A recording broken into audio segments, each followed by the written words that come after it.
Olá, meus amigos, sejam mais uma vez bem-vindos para o estudo da lição Provas, Tribulações e Listas. É o título da lição 9 do nosso guia de Esdras e Neemias. Estamos chegando ao fim. E aqui há uma lição dedicada para alguns detalhes que normalmente nós não gostamos de ler na Bíblia. Professor e professora de escola sabatina, muita atenção nessa lição. Por que muita atenção? Porque ela não está fácil, ela está difícil.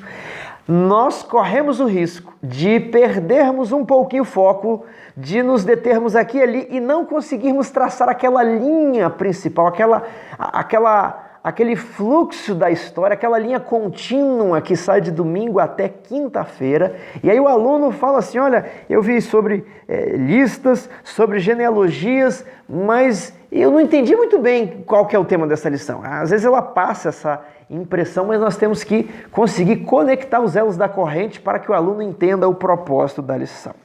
Então, aqui na parte de sábado, vem falando que o Deus da Bíblia é o Deus dos detalhes.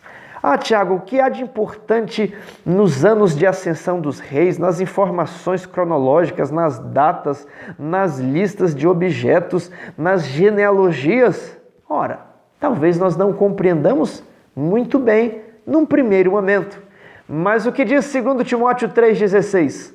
Toda escritura é inspirada por Deus. Toda a escritura, até mesmo essas partes não muito agradáveis, não muito atrativas, elas possuem um propósito. E é o que nós vamos estudar ao longo dessa semana. Deus se importa com todas as áreas de nossa vida, até mesmo com esses detalhes sobre cronologia e genealogia. Vamos lá. O Deus da história. Leia Esdras 1, 9 a 11 e Daniel 1, 1 e 2. Como os versos de Daniel nos ajudam a entender a que Esdras estava se referindo. Professor, leia esse texto na classe. Eu já conheci os dois textos e quando a lição fez a pergunta, eu falei, mas o que ele quer chamar a atenção aqui? Então é importante você ler e perguntar para os alunos, olha, qual é a relação entre os dois textos? E eu sugiro ler primeiro o livro de Daniel, pelo menos a minha opção. Então vamos lá. Daniel capítulo 1, verso 1 e 2. No ano terceiro do reinado de Jeoaquim, o rei de Judá, veio Nabucodonosor, rei de Babilônia, a Jerusalém e a sitiou. O Senhor lhe entregou nas mãos a Jeoaquim, rei de Judá, e alguns dos seus utensílios da casa de Deus. A estes levou-os para a terra de Sinear, para a casa do seu Deus, e os pôs na casa do tesouro do seu Deus. Então, aqui é a primeira invasão de Nabucodonosor, em 605, quando ele leva os cativos, quando Daniel é levado para a Babilônia e também quando ele se apodera dos tesouros do templo. E agora, vem o segundo texto, Esdras, capítulo 1, verso 9 a 11. Eis o número deles. Deles quem? Deles o quê? Dos objetos do templo, que estavam onde? Lá em Babilônia. 30 bacias de ouro, 1000 bacias de prata, 29 facas, 30 taças de ouro, 410 taças de prata de outra espécie, 1000 outros objetos.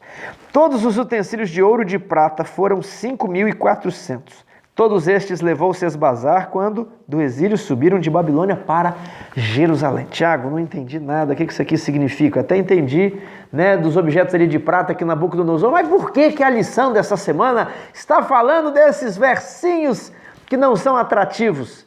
Pelo seguinte, Deus é o Deus da história.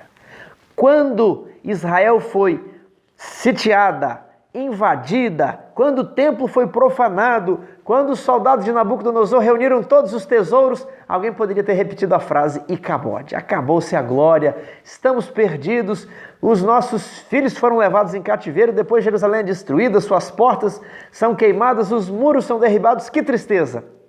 Mas quando vamos lá para Esdras, a lição faz uma conexão entre Daniel e Esdras, porque no livro de Esdras há o registro de que Zorobabel está retornando com os objetos que um dia foram tomados. Deus, ele retirou, mas Deus guardou. E agora Deus devolve. Então, o que a lição está falando aqui? Deus é o Deus da história. O Deus é o Deus que castiga, mas é o Deus que perdoa. Ele está sempre controlando os eventos e você não precisa ficar triste quando alguma coisa ruim possa acontecer, porque Deus ele está no controle e quando o povo se arrependeu, ele falou, olha, vocês vão ficar durante algum tempo no cativeiro, mas um remanescente retornará e traz os instrumentos do templo. Por quê? Porque a casa de Deus não podia parar. O templo precisa continuar e o templo precisava dos seus utensílios. Então isso aqui é a lição, isso aqui é como se fosse um resumo da lição do estudo dessa semana. Então ela começa com Esdras, aliás, eu comecei até com Daniel. O povo vai para o exílio, ok? Mas na pergunta já, o povo volta. Isso aqui é a temática. Então trabalha a temática para o aluno não ficar perdido. Ó, falou, mas eu não entendi o que essa lição fala.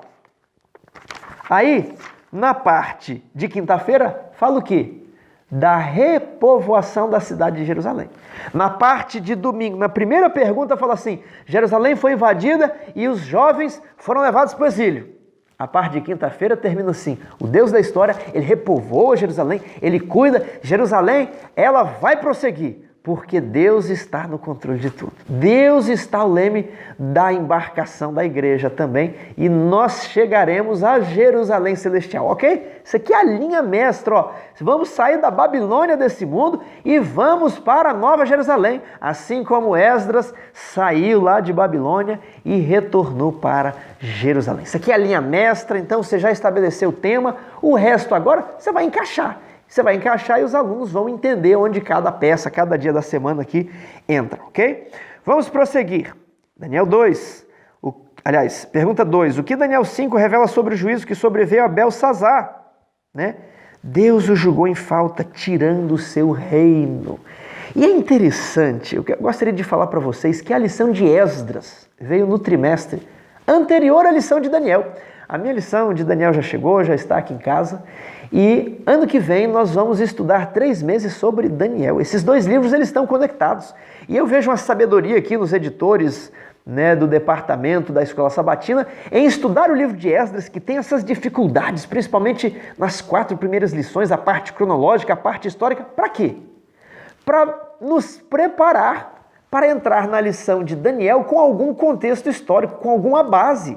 Então todas as discussões que já são feitas aqui na lição de Esdras, nós já não teremos que gastar tanto tempo ali na lição de Daniel, vamos poder explorar outros assuntos. Então aqui é uma sabedoria e aqui já a conexão entre essas 2 lições, eu quero que você note isso. Então, ó, Daniel capítulo 5, já tem a sugestão da pergunta aqui. Deus julgou Belsazar em falta, tirando o seu reino. Menemene tekel parsim. Pesado foste na balança e achado em falta. O Senhor tirou o teu reino e deu a outro. Quem é o outro? É Ciro, o libertador. Quem é Ciro? Ciro é aquele que pega as taças, as facas, os utensílios que estavam ali em Babilônia. Fala para Zorobabel, pode levar e pode reconstruir a casa do Senhor. Deus profetizou sobre Ciro há quase 200 anos antes. Que digo de Ciro, que é meu ungido, que digo de Jerusalém, será reconstruída e o seu templo fundado. Deus é o Deus da história, Ele está o leme. Por pior que calamidades aconteçam ao seu povo, Ele castiga, mas um dia Ele vai restaurar esse povo. Jesus vai voltar e nós vamos para a Nova Jerusalém. Isso aqui é o tema, isso aqui, né, é a mensagem dessa semana. Vamos aqui para segunda-feira. Em suas cidades é o título. Em suas cidades. Vamos dar uma olhada aqui, primeiramente, em Neemias, capítulo 7, verso 5. Então, o meu Deus me pôs no coração que ajuntasse os nobres, os magistrados e o povo para registrar as genealogias. Quem teve a ideia de registrar isso aqui? Por que eu separei esse texto para ler aqui na parte de segunda? Porque aqui tem o exame das listas de Esdras e de Neemias. Você pensa assim, meu Senhor, por que isso aqui está na Bíblia? Né? Mas olha aqui. Então, o meu Deus me pôs no coração, Deus pôs no coração que ajuntassem os nobres e registrassem as genealogias. Talvez esses Vários nomes não têm tanta utilidade e importância para nós hoje, mas certamente eles tiveram muita, mas muita utilidade nos dias de Esdras e Neemias. E ainda hoje nós podemos tirar lições dessas listas e Deus quer que nós entendamos isso aqui. Examine as listas de Esdras 2 e Neemias 7. O que você percebe nelas? Primeiro, se você olhar os subtítulos, você vai perceber que aquelas pessoas estão divididas em pelo menos umas 5 partes aqui. Primeiro, as famílias que foram. Depois, os sacerdotes. 3, os levitas. 4, os servos do templo. E 5, os homens sem documento. Você pode conferir as 2 listas ali. Pessoas que perderam seus documentos e não conseguiram comprovar que eram judeus ou que eram sacerdotes, não poderiam oficiar no templo. Porque era necessário que eles descendessem de Levi ou que descendessem de Arão para serem sacerdotes. Então, isso era um critério muito importante, porque senão eles estariam quebrando a lei. Imagine aqui quando pessoas que vieram lá da Europa para o Brasil, né, eles tentam agora a sua cidadania espanhola, alemã, italiana, portuguesa, né, querem ter um passaporte europeu. E aí o consulado exige, olha, você tem que comprovar aqui que a sua avó veio para o Brasil, que o seu avô era europeu, alguém por parte de mãe, por parte de pai, tem que comprovar o sobrenome. Por quê?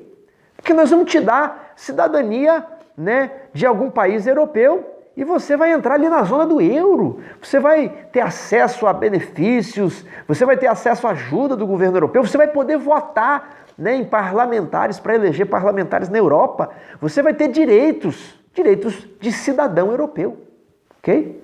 Então, isso é uma coisa séria, importante. Não é qualquer um que vai aqui que vai conseguir esses direitos. Você tem que comprovar seus documentos. Então, ali tem a lista dos homens que não conseguiram comprovar seus documentos. Não receberam os direitos para trabalhar no templo, dos levitas, dos sacerdotes, ok?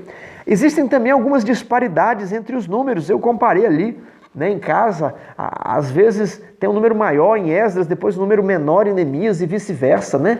Mas quando você chega no final, você tem aproximadamente a mesma quantidade. A lição de professores, aqui na página 115 e 116, ela traz aí as listas dos homens de Israel, quantos sacerdotes, quantos levitas, quantos cantores, quantos servos do templo. Tiago, então existem erros na Bíblia? Deus não se pôs à prova nas Escrituras. Deus inspira a ideia dos homens e os homens que escreveram a Bíblia. Não são as palavras que são inspiradas, mas os profetas, os autores da Bíblia, sim, foram inspirados. Então nós podemos ter algumas disparidades, alguns números diferentes, uma vírgula aqui, uma vírgula ali, por isso existe a crítica textual que compara os diferentes manuscritos, as diferentes palavras.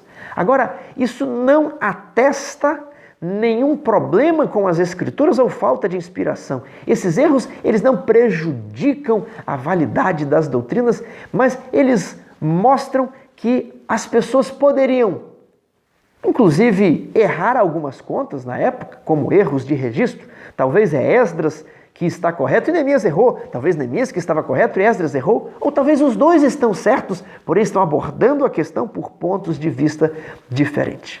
Então, uma outra importância das genealogias aqui, ok?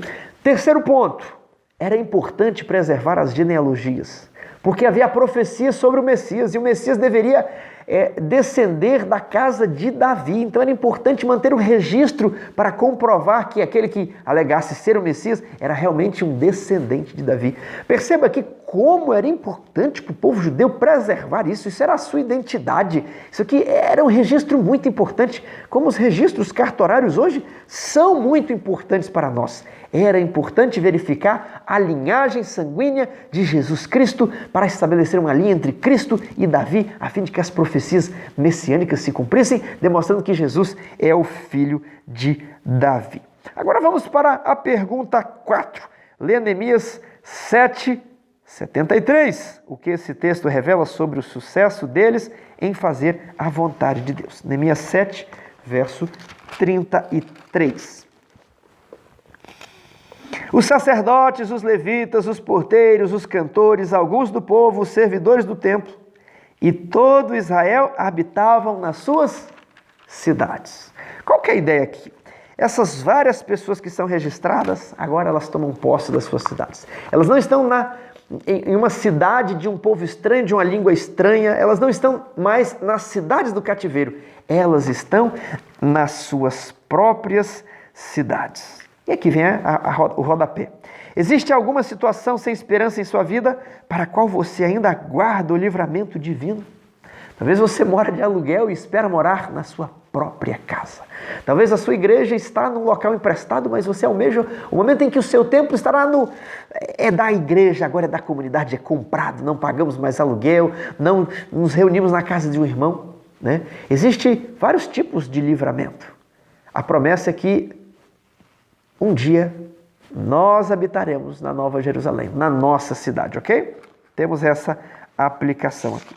Vamos para a terça-feira. Onde estão os sacerdotes? Aqui é contada uma história, ali em Esdras, capítulo 8, versos 1 a 15, sobre como que Esdras organizou seu comboio para partir e, ao ele chegar lá junto ao rio Ava, foi notado que não havia sacerdotes entre eles. Vamos dar uma olhada no texto? Leia Esdras 1, 8 a 15.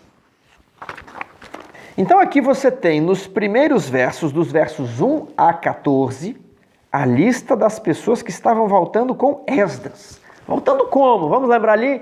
Em 457, em cumprimento do decreto de Artaxerxes. E ele possuía ali ordens para constituir juízes, magistrados em Jerusalém, que aplicariam agora a lei do templo, a lei de Moisés, ok? E ele também estava com a missão de embelezar o templo, que já estava reconstruído, que foi inaugurado ali por ocasião do rei persa Dario. Agora, Esdras volta com essas pessoas aqui, né, para melhorar, para ampliar, para fortalecer Jerusalém, para dar uma autonomia política. Vamos aplicar a lei de Moisés, a coisa vai pegar velocidade agora. E aí chegam, olha, essas pessoas todas voltando, né, verso 14, vamos para o 15.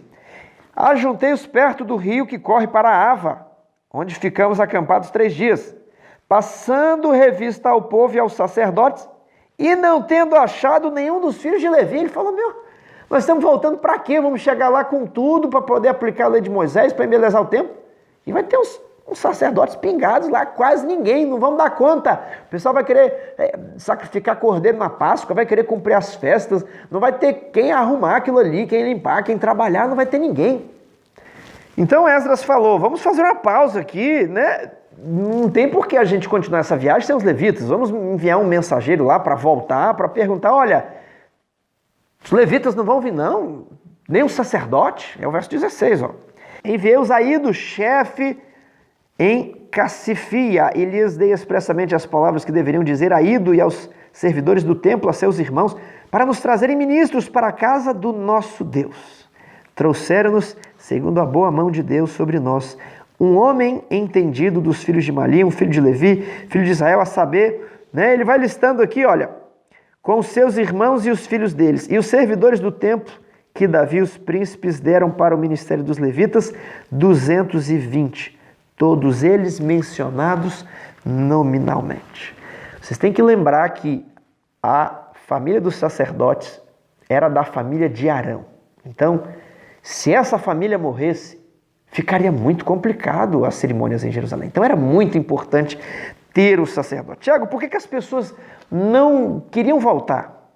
Depois de 70 anos habitando numa terra estrangeira, eles haviam se estabelecido, haviam casado, haviam construído casas, haviam comprado terras. Eles estavam bem numa cidade boa, numa cidade rica. Quem é que vai para a Europa, para os Estados Unidos, e depois fala assim, meu amigo, teve uma guerra lá no Brasil, o Brasil já não era muito bom, né? Teve uma guerra no Brasil, destruíram tudo, queimaram tudo, lá está difícil, não tem internet, não tem telefone, os aeroportos não estão funcionando, mas a gente tem que ir lá para construir uma igreja. Quando a gente fala assim, vamos ser missionário lá no Oriente Médio, quem é que quer? As situações são difíceis. Então o povo não queria voltar, o povo queria ficar lá na terra do exílio. Queriam ficar em Babilônia. Foram realizadas escavações nas cidades do Oriente Médio. A lição até traz aqui, principalmente as escavações em Nippur. E ali eles encontraram tabletes de uma firma comercial com vários nomes de judeus. E os judeus ali, eles possuíam alguns grande patrimônio, grandes terras. Então era mais fácil ficar em Babilônia do que se envolver na missão que Deus havia constituído para o povo e reconstruir a cidade, né, numa situação ali precária, com calor, sem ar-condicionado, sem ventilador, ok? Era melhor ficar ali, estava mais tranquilo. Babilônia, muitas águas, perto do Eufrates, perto do Tigre, as coisas irrigadas.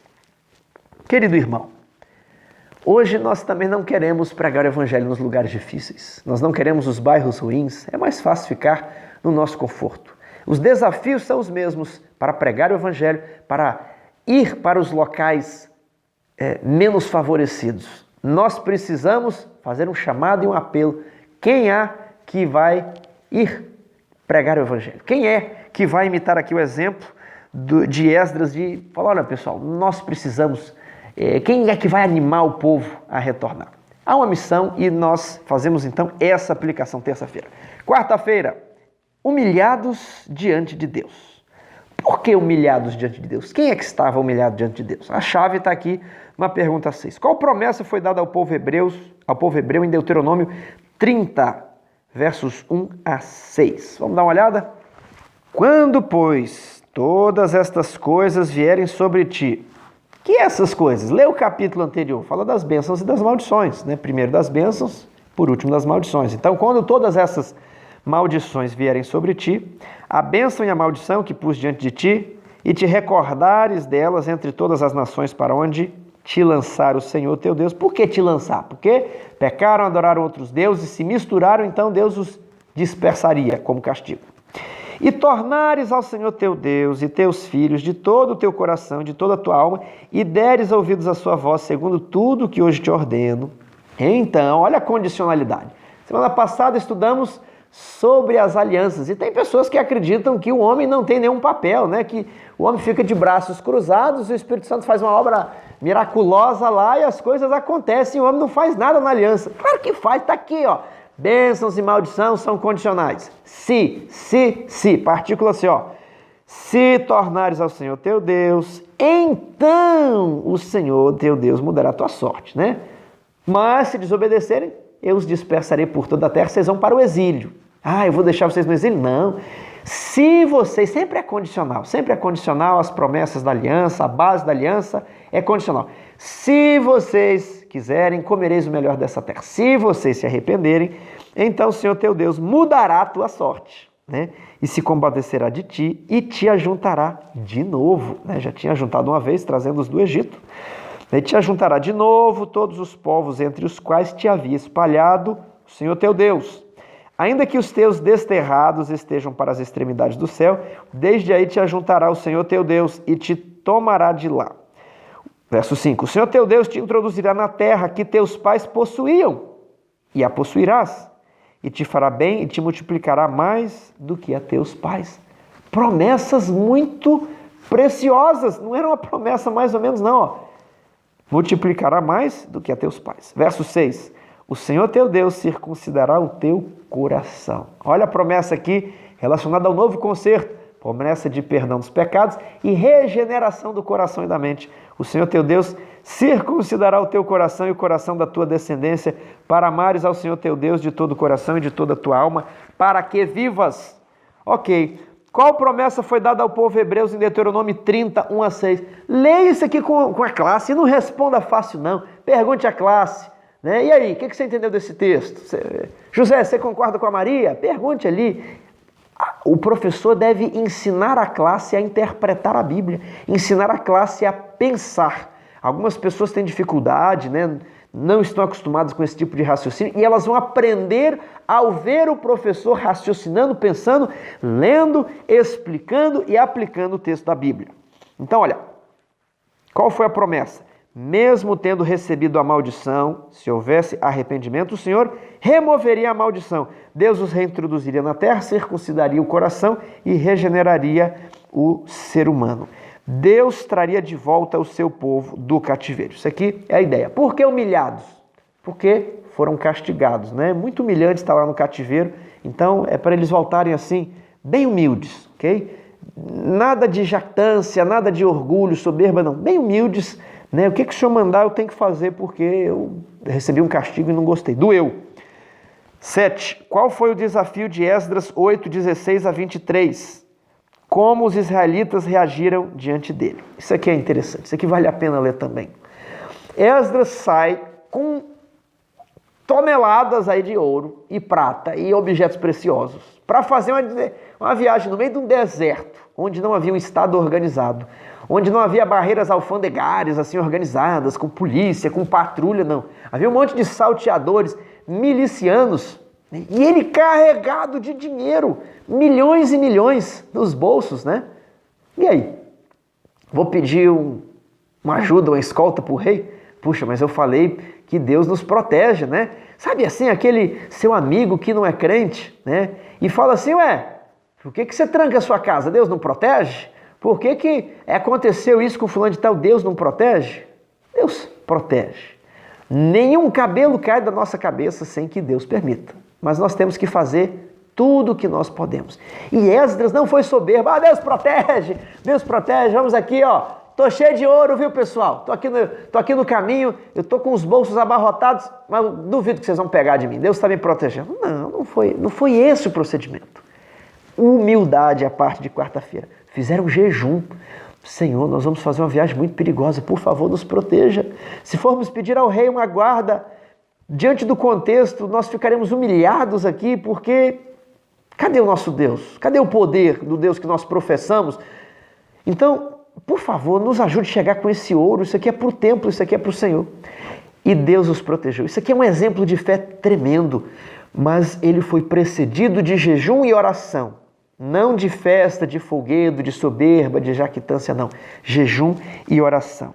Apesar das promessas, Esdras sabia que a viagem era perigosa, portanto, jejum e humilhação diante de Deus eram as maneiras de reconhecer sua dependência do Senhor para obter sucesso.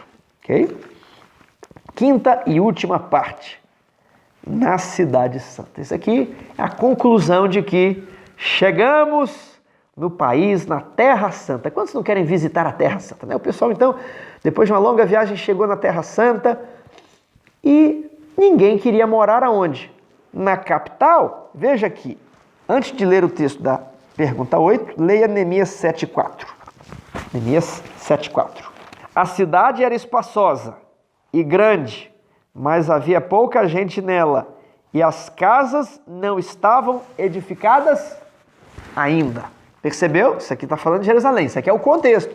Leia esse verso aqui para você provar aí para os seus ouvintes, para a sua classe, ou pelo menos demonstrar que havia dificuldades, não havia casas na cidade, ok? Tá. Agora, Neemias 11, 1 e 2. Vamos lá, Neemias 11, 1 e 2. Os príncipes do povo habitaram em Jerusalém, mas o seu restante deitou sortes para trazer 1 de 10 que habitassem na santa cidade de Jerusalém, e as 9 partes permanecessem em outra cidade. Ou seja, ninguém queria morar na capital, ninguém queria morar em Jerusalém, cada um queria o seu sítio, a sua chácara, plantar o seu tomate, o seu pepino, né, as suas hortaliças aí, criar o seu gado. Ninguém queria morar na cidade. Por quê? Não tinha casa, primeiramente. As cidades, elas vivem de comércio, da indústria, né? Ninguém fica cultivando terra dentro de cidade. Agora, vai fazer comércio aonde? Vai fazer comércio numa cidade que não tem nem casa? Quem é que vai comprar? Você vai abrir a padaria, não vai ter ninguém ali para comprar seu pão, loja de roupa, não tem ninguém. Então, a situação na cidade era muito pior do que no campo. Ninguém queria morar em Jerusalém. O que fizeram? Meu amigo, isso aqui é para Deus. Você tem que fazer um sacrifício. Não, a gente não quer. Voluntários, não tem voluntário, nós vamos então deitar a sorte, ok? Isso era um procedimento bíblico, você pode olhar várias vezes. Eles entendiam que a decisão era do Senhor, não por palavra, não por achismo. Vamos aqui tirar a sorte, isso aqui é como uma orientação do Senhor. Então tiraram as sortes, ok? E de 10%, né? A cada 10 tiravam o nome, aquele tinha que ir lá. Ó, verso 2. O povo bendisse a todos os homens que voluntariamente se ofereciam ainda para habitar em Jerusalém. Alguns se ofereciam, outros não. Que aplicação nós vamos fazer aqui desse texto? Primeiro temos que entender O que aconteceu? Naquela época, a mensagem para aquele tempo, a verdade para aquele tempo, a verdade presente daquele período era: vocês precisam habitar em Jerusalém. Por quê? Porque Jerusalém é a cidade de um grande rei. Jerusalém é a cidade onde está o templo. Aquela máquina, aquela engrenagem precisa girar, porque aquela será chamada casa de oração para todos os povos. Vocês vão fazer uma cidade ainda maior, mais brilhante, uma obra ainda mais abrangente do que os vossos pais, estava na promessa de Deuteronômio. Agora, tem que ter Jerusalém, tem que ter cidade, tem que ter um governo central aqui. É preciso que as casas estejam bem edificadas para quando houver a festa, o povo tenha onde ficar. Quando houver a Páscoa, a festa dos tabernáculos, as cerimônias do templo aqui, né, precisam acontecer. O templo era o plano da salvação em miniatura. Então, se não tivesse Jerusalém, não tinha templo. Se não tem templo, não tem Israel para cumprir uma missão. Está tudo interligado. Ok? Agora, vocês precisam vir para morar em Jerusalém, senão vai acabar, não tem ninguém. Alguém tem que se voluntariar, senão vamos ter que trazer o povo na marra, na força. A mensagem para o tempo era: vão morar na grande cidade de Jerusalém, que não era tão grande, né? Ok? Agora, a aplicação. Qual que é a aplicação hoje? Né? Devemos morar nas grandes cidades? É isso? Não, não é isso? Qual é a orientação de Deus? Trouxe aqui alguns slides. Vamos dar uma olhada nisso? Vamos aqui, ó. Qual a mensagem sobre o local de moradia para o tempo do fim? De acordo com a luz que me foi dada, insisto com o povo para que saia dos grandes centros populosos. Nossas cidades estão se tornando cada vez mais ímpias e cada vez mais se torna evidente que os que desnecessariamente nelas permanecem fazem-no pondo em perigo a salvação de sua alma. Então veja aí, se na época de Neemias a verdade presente para aquele tempo era ir morar na cidade, na principal cidade, na capital, a mensagem hoje é: saia das capitais, saia dos grandes centros, saia das cidades e procure um lugar no campo, um local aí onde você pode desenvolver alguma atividade agrícola, um local onde você pode criar os filhos com tranquilidade, onde você vai ter a calma, a tranquilidade, o silêncio, ok? Onde você vai desenvolver aí mais a sua comunhão com Deus. E um local de fácil acesso também, perto das cidades, ok? Então, Tiago, isso aqui é conselho de Ellen White ou isso aqui é mensagem de Deus? Olha, ela diz aí que foi a luz que foi dada para ela. Tiago, mas essa mensagem de ir morar no campo é ponto de salvação? Olha, diz aqui, ó. Aqueles que permanecem na cidade fazem no pondo em perigo a salvação de sua alma. Então é pessoal, você avalia aí, você interprete se isso aqui é importante para a sua salvação ou não. Agora, a mensagem para esse tempo é que nós possamos morar no campo. Ela é exatamente o oposto da mensagem de Neemias. Vamos ver alguns outros textos aqui, ó. O Senhor tem nos enviado advertências e conselhos para que saiamos das cidades. Então, não façamos mais investimentos nas cidades. Quem nos enviou? O Senhor que enviou os conselhos, ok? Próximo ali, Vida no Campo, página 43. Deus nos tem enviado uma advertência após a outra de que nossas escolas, casas publicadoras e sanatórios devem ser estabelecidos fora da cidade, em lugares em que se possa ensinar a juventude com maior eficiência o que é verdade. Então veja bem aqui, se as pessoas precisam morar fora da cidade, né? E os obreiros que estão ali na casa publicadora, os obreiros que estão nos hospitais, nas escolas, como é que esse povo vai fazer? Você tem que dar oportunidade para essas pessoas morarem no campo, né? Por isso que as instituições devem ser também no campo. Algumas instituições precisam ser na cidade, como por exemplo as igrejas, os restaurantes, né? E esses precisam estar ali porque é o ponto de contato, né? É a placa onde a pessoa se atenta ali, ok? E você pode fazer um contato, pode chamar, pode convidar, pode mostrar os princípios de saúde, a igreja, ok? Você já compreende isso ali. Agora, a orientação é para que nós não ficamos investindo aí nas cidades, construindo essas instituições nas cidades. E ela continua dizendo assim, olha, ninguém tente usar os testemunhos para vindicar o estabelecimento de grandes interesses comerciais nas cidades, né? Porque há o risco da gente pegar os testemunhos aqui, puxa para lá, puxa para cá, como as pessoas fazem com a Bíblia, né? Para falar, olha, esse negócio de vida no campo não é bem assim, né? Tem aqui, né? Temos que morar nas cidades. Aí ela conclui assim, ó, não tornei sem efeito a luz dada sobre o assunto. O que é tornar sem efeito? Quando nós pegamos um texto, né? Uma ordem, olha, você deve, vamos pegar por exemplo aqui, você não deve beber bebida alcoólica. E a gente argumenta aqui e ali, aquele verso da Bíblia que diz assim, não deva beber bebida alcoólica, ele vira uma letra morta. Ele não tem mais utilidade, porque está na Bíblia, mas ninguém segue, e você falar que não precisa seguir, fica uma letra morta. Como muitas pessoas fazem com o sábado. Ah, o sábado era para aquela época, né? Tem 2000 anos que é o sábado, era contexto ali do judaísmo. Então a gente torna a palavra de Deus uma letra morta. Então ela fala aqui, ó, não use os testemunhos para justificar o estabelecimento de grandes interesses nas cidades comerciais, não tornei sem efeito a luz que foi dada a mim sobre o assunto. Isso aqui não vem na minha cabeça, isso aqui não é conselho da irmã White, coitada, né? Agora, quem vai pregar nas grandes cidades? Você já parou para pensar nisso? A lição aqui fala, né, exatamente isso aqui, ó. Testemunho 7. Nossos obreiros não estão alcançando o que deveriam, milhares precisam ser advertidos da volta de Jesus na cidade. Eu até trouxe os Testemunhos 7 aqui, um livro incrível, ele realmente fala disso. Ele é o livro que mais fala sobre vida no campo, porque aqui ele dá todas as instruções sobre como procurar uma propriedade, como estabelecer uma clínica, o tamanho da clínica, é muito interessante. A coleção dos 9 testemunhos, já mencionei aqui, né, são 9 volumes, esse aqui é o volume 7, esse é bem fino. Ele é um dos volumes do Testemunhos que mais fala sobre vida no campo. Aí você fala, Tiago, mas viver no campo e pregar para as pessoas na cidade, isso é incompatível. Eu te pergunto assim, mas não entendi. Como assim incompatível? O que tem a ver morar no campo e não poder fazer evangelismo? Onde é que está o problema aqui? Muita gente faz isso, mas onde que está o problema aqui? Vamos ver o que diz aqui os testemunhos. Olha, quem vai pregar nas cidades? É o propósito de Deus que nosso povo se localize fora das cidades e destes centros avançados advirta as cidades e erga nelas memoriais para o Senhor, as igrejas e os restaurantes, ok? Deve haver certa força de influência nas cidades, para que a mensagem de advertência seja ouvida. Por isso que eu falei ali no início, que você mora no campo, mas com fácil acesso à cidade. Porque, olha como continua o texto.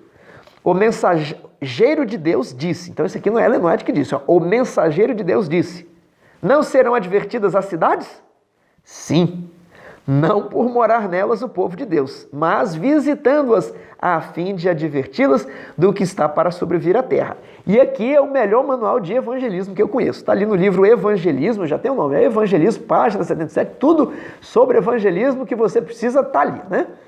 Então, devemos advertir a cidade? Sim. Mas não quer dizer que você tem que morar nela. More próximo, as instituições ali, elas ficam no campo, mas as igrejas e os restaurantes ali. Então você tem um contato, algumas pessoas, né, vão ali pregar, etc. Agora, principalmente para as crianças, para os jovens, é importante que fiquem longe da cidade. Porque, irmãos, que é um negócio que desvia mais, né, os jovens do que as tentações, o brilho das luzes da cidade. Isso é terrível. Você já foi jovem, eu já fui jovem, ok? Então, vamos concluir com esse verso aqui, olha. Sair das cidades. Sair das cidades. É uma repetição. Ó. Esta é a mensagem do Senhor que me foi dada. Vida no campo, página 45. A mensagem de Neemias era, vamos morar em Jerusalém. E ninguém queria ir para a cidade. Por quê? Porque era mais difícil na cidade. Hoje a mensagem é o quê? Vamos morar no campo. Mas não são todos os que querem, mas é uma mensagem importante. E os que ficam na cidade o fazem, pondo em risco a salvação de suas almas, diz o texto. Aí você interpreta como que é. Tiago, você já mora no campo? Meu amigo, vou falar para você, eu ainda não moro. Faço planos, busco propriedades, quero, mas eu não moro. Então, isso aqui que eu estou pregando para você, eu estou pregando primeiramente para mim. Eu preciso estudar mais sobre esse assunto, eu preciso me empenhar, eu preciso ter mais fé nisso. Eu preciso tomar passos mais concretos para me mudar para o campo. Essa é a nossa mensagem hoje e é do campo que nós vamos evangelizar as grandes cidades. Ainda mais com as redes sociais, ó, podemos fazer tanta coisa por meio do YouTube, por meio do Facebook. Faça do seu Facebook um canal de evangelismo, ok? Poste textos bíblicos, contate as pessoas. Faça do seu WhatsApp um pequeno grupo, reúna as pessoas, dê estudos bíblicos. Há muitas coisas que nós podemos fazer. Agora, a mensagem principal que eu gostaria de deixar com vocês é a seguinte. Neemias, Esdras, Zorobabel, Josué, eles deixaram Babilônia porque eles procuravam uma cidade melhor, ok? Eles procuravam morar em Jerusalém. Nós hoje também recebemos o convite ali de Apocalipse, né? Sai dela, povo meu, sai de Babilônia. Você já saiu de Babilônia? Talvez alguém que nos assiste aqui ainda não tomou a sua decisão de se unir ao povo de Deus, né? E Deus te chama, Deus tem um povo em Babilônia, primeira coisa que eu vou falar. E a maior parte do povo de Deus, segundo o livro O Grande Conflito, está em Babilônia. Então Deus te chama, Deus está fazendo um chamado, sai de Babilônia. Agora, para você que talvez já sai de Babilônia há muito tempo, eu estou morando em Jerusalém. Mas fica a pergunta, Babilônia saiu de dentro de você? Será que nós deixamos Babilônia nos unindo ao povo de Deus? Mas os princípios de Babilônia, os princípios do Egito ainda estão no nosso coração? Essa é a pergunta. Eu quero dizer que Deus está preparando um povo. Em breve Jesus vai voltar. E Ele vai nos tirar da Babilônia desse mundo e vai nos levar para a cidade que possui fundamentos, para a Nova Jerusalém. Então isso aqui é a mesma ideia de Esdras e Neemias. Nem todos quiseram voltar. Esdras teve que fazer um apelo para as pessoas, vamos sair de Babilônia, vamos voltar para Jerusalém. Infelizmente não é todo mundo que quer ir para o céu. Não é todo mundo que quer se submeter à palavra inspirada. A palavra inspirada tem muitas coisas que nós não gostamos. Eu gosto de satisfazer a minha carne e o meu coração. Mas às vezes a palavra inspirada fala assim, é assim, é assim. E nós temos que nos ajoelhar diante de Deus e falar, Senhor, eu aceito. Eu não gostei, mas eu aceito o que o Senhor me pede, porque eu quero ir para a cidade que tem fundamentos. Eu quero morar em Jerusalém, na Nova Jerusalém. Que nós possamos, as pessoas que nos acompanham aqui no canal, todos nos reunir na Nova Jerusalém. Que alegria, que glória. Eu aguardo você lá, se assim Deus quiser, quanto a mim e a minha família, se for a vontade de Deus, que nós possamos nos encontrar e habitar na Nova Jerusalém.